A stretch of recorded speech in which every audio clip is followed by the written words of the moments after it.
다니엘 5장에 있는 말씀, 제가 가지고 있는 구약성경 1242쪽에 있습니다. 다니엘 5장 24절로 우리 마지막 31절까지 있는 말씀 보십니다. 구약성경 1242쪽 다니엘 5장 우리 24절로 마지막 31절까지 있는 말씀 찾으신 줄 알고 저희 여러분 한 절씩 돌아가며 읽겠습니다. 그러므로 그의 앞에서 이 손가락에 나와서 이 글을 기록하였느니라.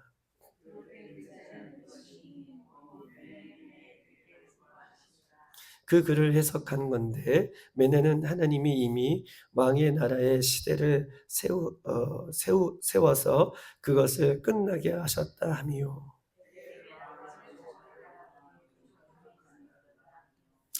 베레스는 왕의 나라가 나누어서 메대와 바사 사람에게 준 바 되었다 함이니이다 하니,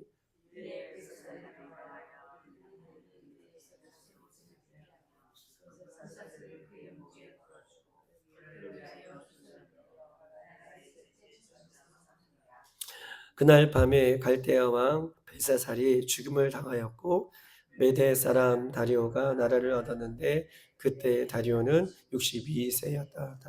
아멘. 이제 다니엘 5장의 이제 말씀이 이제 끝나는 장면인 것입니다. 우리가 지난 이 5장의 말씀을 살펴보면 이 느부갓네살 왕은 이 바벨론의 첫 번째 왕이고 오늘 본문에 등장하는 이 벨사살 왕은 바벨론 이 나라의 마지막 왕이 되었습니다.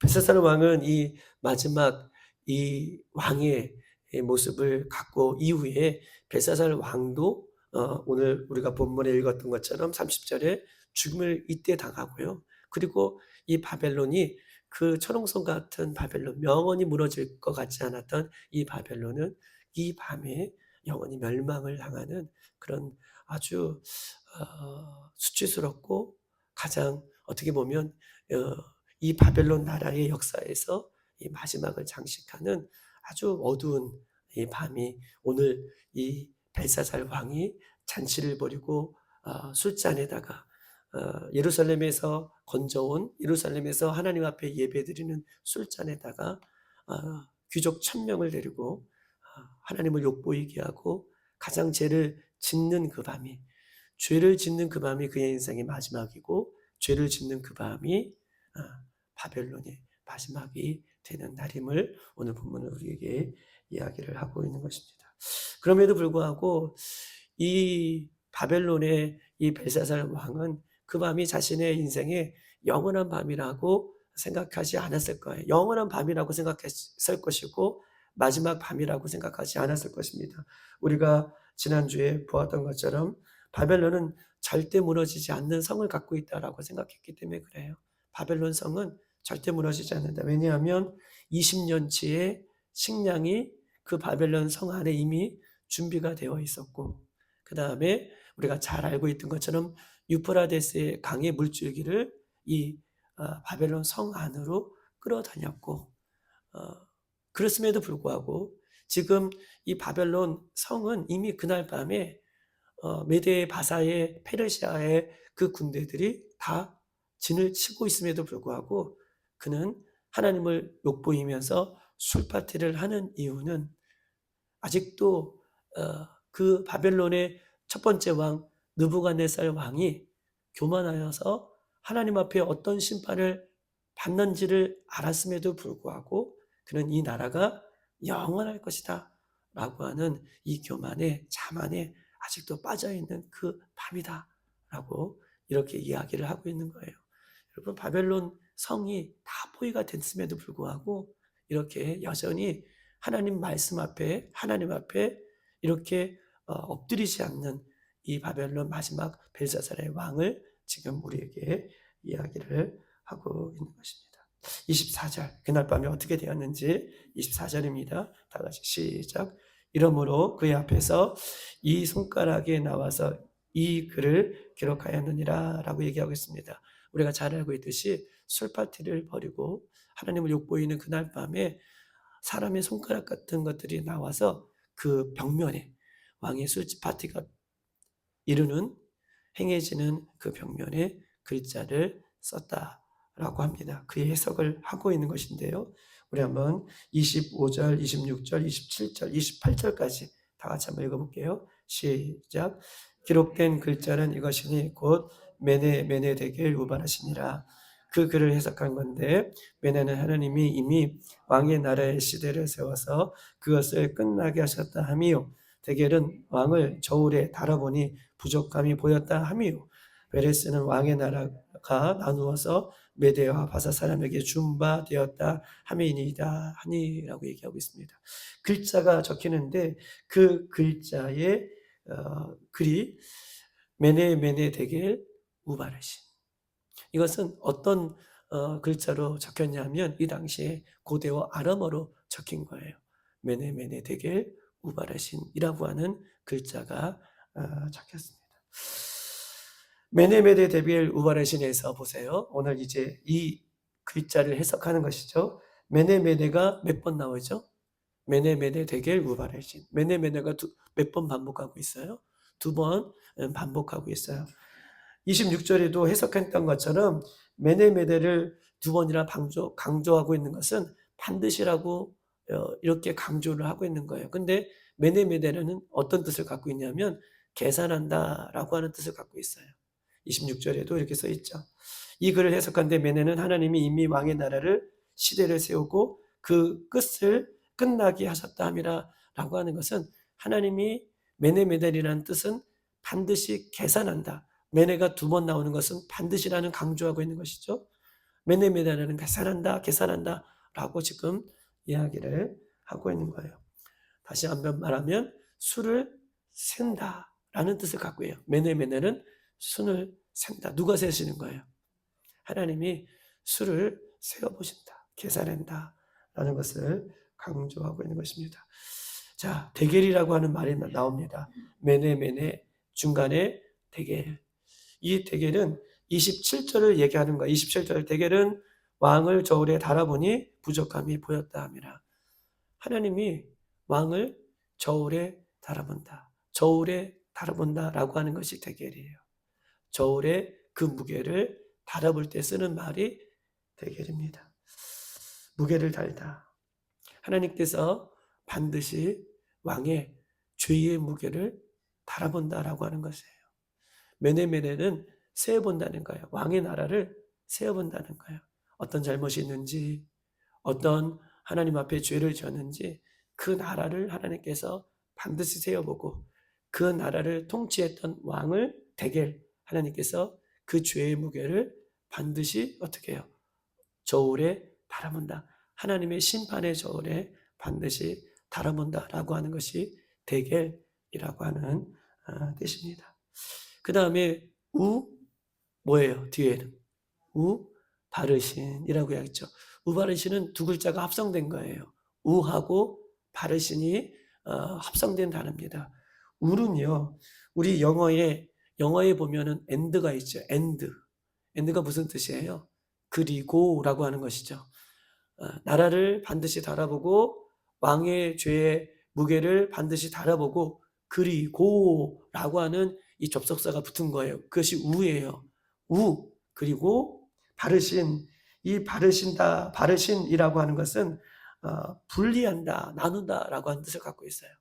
바르신, 그리고 나누다, 분리한다 라고 하는 뜻을 갖고 있는데, 이 나누다, 분리한다는 것은 아까도 우리가 얘기했던 것처럼 28절에 베레스 왕의 나라가 어떻게 해요?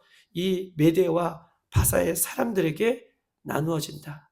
페르시아에게 나누어진다. 그리고 이 나라가 나누어진다는 거예요.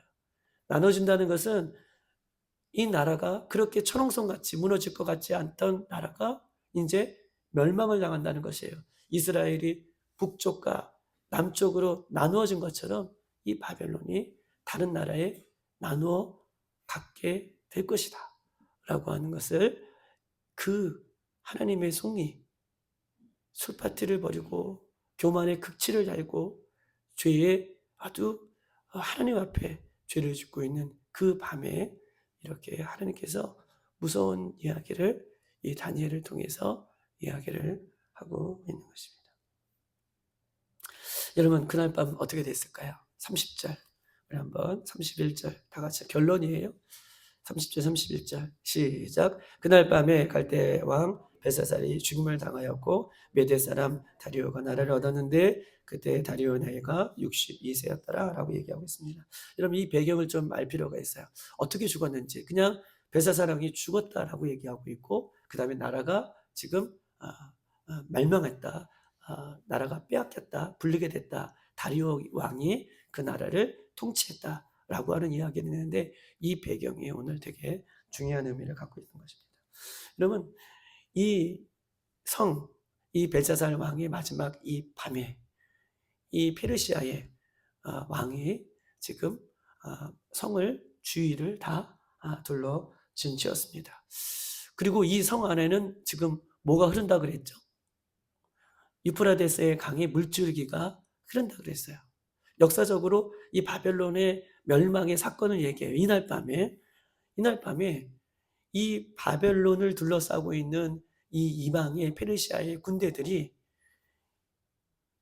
물줄기가 예를 들어서 동에서 서로 흘러간다면 이 왼쪽에 서편으로는 이 흐르는 물줄기를 어떻게 해요?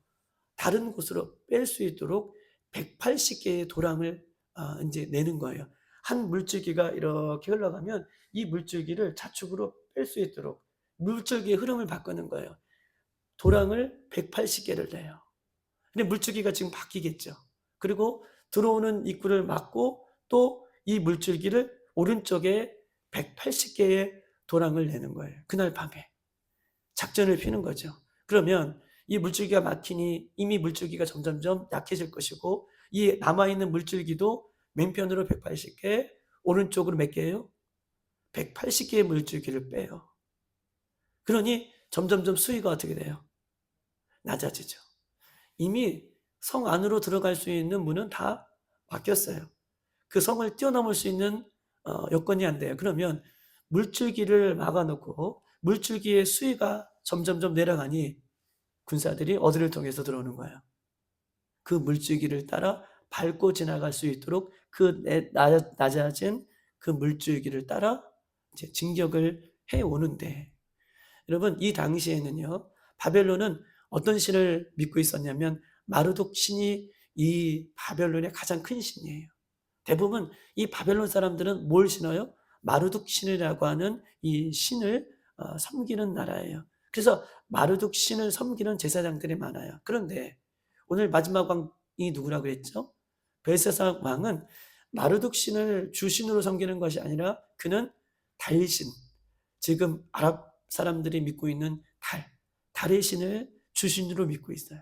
그러면 벨사살 왕이 믿고 있는 달신을 벨사살 왕은 섬기는데 이 벨사살 왕이 섬기는 달신을 섬기는 제사장들은 오히려 좋은 입장이에요. 왜냐하면 왕과 함께 벨사살 왕이 섬기는 달신을 섬기고 있기 때문에 그런데 이 달신을 섬기는 제사장들은 되게 좋아요. 그런데 반대로 달신이 아니라 마르둑 신을 섬기는 제사장은 어떻게 해요? 이 달신을 섬기는 제사장과 늘 불편한 관계예요. 자신의 나라는 바벨론은 이 마르독 신을 섬기는 제사장들이 있는데 그것이 주신인데 왕은 달신을 섬기고 있고 달신을 섬기는 제사장들과 함께 힘을 몰아주고 있는 거예요. 그러니 늘 불편한 관계에 있어요. 그런데 밖에 누가 와 있어요? 페르시아의 군대들이 와 있다는 소식을 들고 이 마르독 신을 섬기는 제사장들이 마음이 어떻게 됐을까요? 변심을 해요. 왕과 껄끄러운 관계에 있으니 변심을 해서 이제 물로도 들어오고 그 다음에 이 마르둑 신을 섬기는 제사장들이 뭘 열어줄까요? 성에? 맞아요. 문을 열어줘요. 그때에 이 바벨론의 군대들이 어떻게 해요? 힘을 못 쓰고 한순간에 그 밤에 당하는 거예요. 왜냐하면 바벨론의 군대들도 이미 어떻게 해요? 자신들은 이 성이 빼앗기지 않을 것이다 라고 하는 그 모습을 갖고 있는 그날 밤에 이렇게 문을 열고 물로 들어와서 이 바벨론이 무너지는 역사가 있는 것입니다. 그때에 그날 밤에 바사의 우구바르라고 하는 장군이 쳐들어왔고 벨사살 왕을 죽입니다. 그리고 이 바벨론 땅을 완전히 멸망시키는 것인데, 이것이 역사적으로 BC 539년에 이 땅에서, 역사의 땅에서 바벨론이 완전히 없어지는 그런 계기가 되는 것입니다. 사랑하는 여러분, 오늘 이 새벽에 이 마지막 다니엘을 보면서 우리에게 주시는 교훈이 뭘까요? 하나님의 이름을 욕하고 교만한 마음을 가지고 죄를 짓는 그 밤에 오늘 그 땅에 바벨론은 완전히 무너졌고 벨사살 왕, 이 바벨론의 마지막 왕도 완전히 끝나는 밤을 맞게 됩니다. 하나님은요, 우리 인생의 마지막 때에 우리의 모든 것을 다 반드시 세워보시는 분이에요. 메데메데 되길 우바르신 하나님, 반드시 우리를 세워보시는 분이 우리 하나님이십니다. 말씀대로 살았는지, 말씀대로 순종하며 살았는지, 아니면 자기의 소견에 오른 대로 살고 있는지 하나님 반드시 우리의 모습을 세워보시는 분이시다. 또한 베겔, 하나님은 저울에 반드시 달아버리는 분이시다. 얼마나 큰 상급을 받을 수 있는지, 아니면 우리의 죄의 무게가 어떤지. 이날 밤에 벨사살 왕이 완전히 죽고 바벨론이 완전히 멸망했던 것처럼 이 글자를 그냥 보내신 것이 아니에요.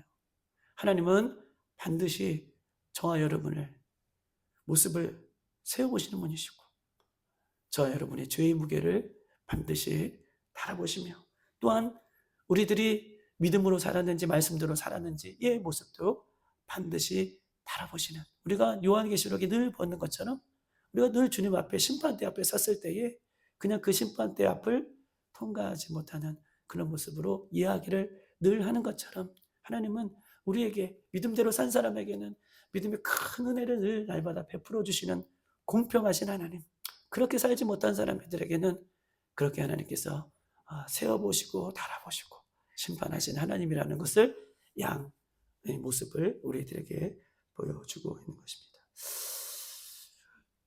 우리가 육신의 살을 찌면 육신에 막 살이 쪄요. 그럼 어떻게 합니까? 육신에 내가 지난달보다 몇 킬로가 더 불었어. 내 몸이 옛날 같지 않아. 이러면 우리 어떻게 해요? 때론도 밥을 적게 먹기도 하고 운동도 열심히 해서 이 몸에 살을 좀 빼고 내 몸이 건강해질 수 있도록 유지를 합니다. 우리 죄의 무게는요, 내 노력으로 한대요. 육신의 무게는 열심히 노력해서 빼려고 해도 이 죄의 무게는 내 노력으로 되지 않습니다. 죄의 무게는 예수님의 십자가 앞에 가져나와 회개할 때에 예수님 약속하시죠. 예수님께서 예수님의 이름을 앞에, 십자가 앞에 죄의 무게를 가져나와 회개할 때에 동이 서에서 먼 것 같이, 여러분 동이 서에서 얼마나 멀어요? 동쪽에서 서쪽이 얼마나 멀어요? 그 먼 것 같이 너희 죄를 기억지 아니할 것이다. 너희 죄가 주홍같이 붉을지라도 눈과 같이 희어지게 하는 것은 예수님의 보혈의 은혜, 그 앞에 우리의 무게를 가지고 나와, 죄의 무게를 가지고 나와 회개할 때에 그 무게가 온전히 덜어짐을 오늘 본문을 통해서 이야기를 하고 있는 것이죠. 오늘도 우리가 죄의 무게가 자꾸 쌓이고 죄의 목록들이 자꾸 쌓여서 주님 앞에 갈 때 내일 하지, 내일 모레 하지, 1년 이후에 하지, 이렇게 우리의 죄의 무게를 날마다 갖고 살아가는 우리가 아니라 매일 생각날 때마다 죄의 무게를, 또 죄의 기수들을 주님 앞에 회개하고 날마다 그 무게가 날마다 자유로워지는 저희들이 되기를 주님의 이름으로 축복합니다. 특별히 오늘 이 새벽에는 날씨가 추워져서 그랬는지 몰라도 우리 연약한 지체들이 참 많은 것 같습니다. 육신의 연약함을 놓고 기도하는 성도들이 많아요. 우리 하나님은 우리의 기도를 들어주시는 분이 우리 하나님이신 줄 믿고 이 새벽에 우리 자신을 위해서도 기도하시고, 특별히 연약한 지체들을 위해서 함께 기도하는 귀한 시간이 되기를 주님의 이름으로 축복합니다. 이 시간 주여 한번 부르고 기도하시고 여러분이 가져 나온 기도 제목을 위해서 기도하시고 우리 연약한 지체들을 위해서 함께 생각나는 지체들을 위해서 중보하며 기도할 때에 하나님께서 반드시 응답해 주실 줄 믿습니다. 이 시간 주여 한번 부르고 기도하겠습니다. 주여